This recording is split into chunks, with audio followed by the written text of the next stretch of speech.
Keberanian Nabi Muhammad SAW di Perang Uhud. Perang Uhud merupakan salah satu peristiwa paling bersejarah dalam Islam.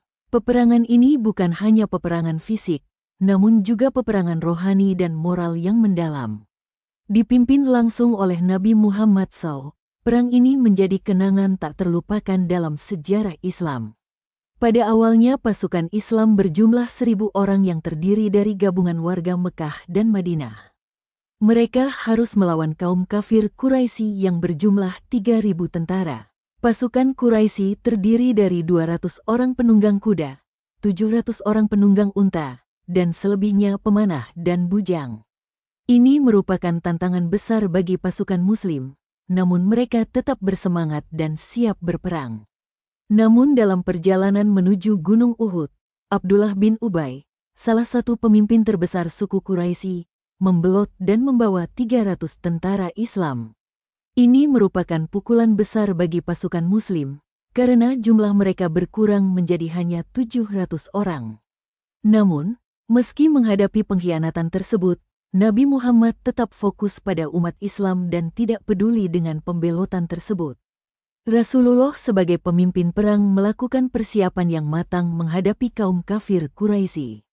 Ia merencanakan strategi, mempersiapkan pasukan, dan memastikan bahwa setiap prajurit siap secara fisik dan mental untuk pertempuran yang akan datang. Perang Uhud merupakan perang yang penuh tantangan dan cobaan. Perang Uhud adalah perang yang penuh dengan tantangan dan cobaan, tetapi juga penuh dengan keberanian dan keteguhan. Meski menghadapi pengkhianatan dan kekuatan musuh yang lebih besar, Nabi Muhammad dan pasukan Muslimin tetap berjuang dengan keberanian dan tekad yang kuat. Mereka menunjukkan bahwa keimanan dan keberanian dapat mengatasi segala rintangan, dan bahwa kebenaran akan selalu menang atas kejahatan.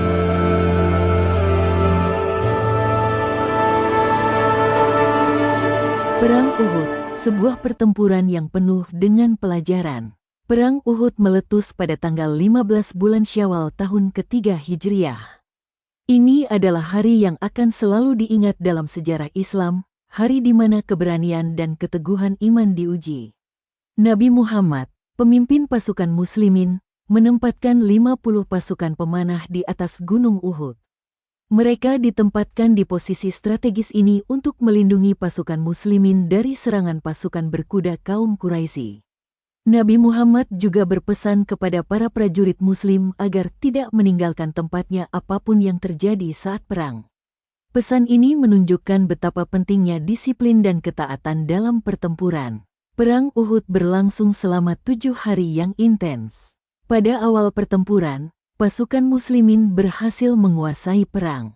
Namun, sayangnya, karena ada kesalahan yang dilakukan oleh pasukan pemanah di atas bukit, maka kaum Muslimin mengalami kekalahan. Kekalahan itu bermula ketika beberapa dari prajurit Muslim berteriak, "Harta rampasan! Kita sudah menang, apalagi yang kita tunggu?" Teriakan tersebut membuat pasukan pemanah yang berada di atas bukit ikut turun ke bawah untuk mengambil harta rampasan perang. Ini adalah kesalahan fatal yang berdampak besar pada hasil pertempuran.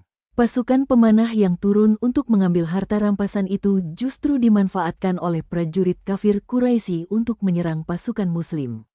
Hal itu pula yang menjadi penyebab kaum kafir Quraisy yang dikomandoi Khalid bin Walid menguasai keadaan dan mengepung pasukan Muslimin dari berbagai arah.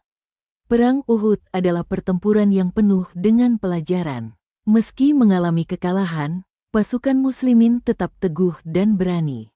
Mereka belajar dari kesalahan mereka dan terus berjuang untuk kebenaran dan keadilan. Perang Uhud adalah bukti bahwa dalam setiap kekalahan, ada pelajaran yang bisa dipetik dan kekuatan yang bisa ditemukan.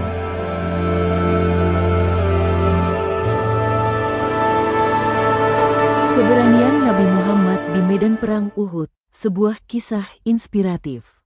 Meski mengalami kekalahan dalam perang Uhud, keberanian Nabi Muhammad tidak perlu diragukan. Beliau menunjukkan keteguhan hati dan keberanian yang luar biasa di tengah situasi yang sangat menantang. Meski pasukan Muslim diserang oleh kaum musyrik yang kemudian mengepung dan melukai wajah beliau, Nabi Muhammad tetap berdiri teguh dan tidak gentar. Beliau berada di garis depan pertempuran, memimpin pasukan dengan kebijaksanaan dan keberanian. Bahkan ketika 7 orang pasukan pelindung beliau dari kalangan Ansar tewas dalam keadaan syahid, beliau tetap berjuang dengan gigih. Ini adalah bukti nyata dari keberanian dan keteguhan beliau. Kisah ini menjadi bukti bahwa Nabi Muhammad adalah sosok yang berani dan tangguh di medan perang. Beliau adalah pemimpin yang bijaksana, yang berani mengambil risiko untuk membela umatnya. Keberanian dan ketangkasan beliau di medan perang menjadi inspirasi bagi umat Islam hingga saat ini.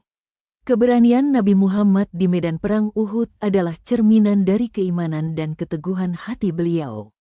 Meski menghadapi tantangan dan rintangan yang besar, beliau tetap berdiri teguh dan berjuang untuk kebenaran. Kisah ini menjadi inspirasi bagi kita semua untuk selalu berani menghadapi tantangan dan tetap berjuang untuk kebenaran, meski menghadapi rintangan yang besar. Keberanian dan keteguhan Nabi Muhammad di medan perang Uhud adalah contoh yang baik bagi kita semua untuk selalu berjuang dan tidak pernah menyerah dalam menghadapi tantangan hidup.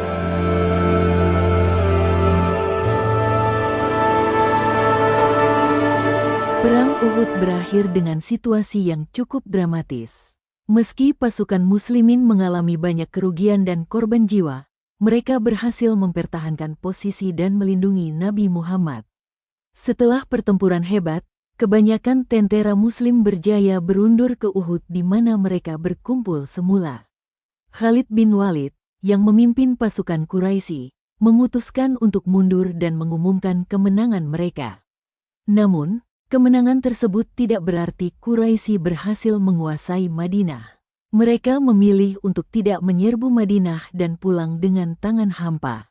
Ini menunjukkan bahwa meski mengalami kerugian, pasukan muslimin berhasil mempertahankan Madinah dan melindungi Nabi Muhammad.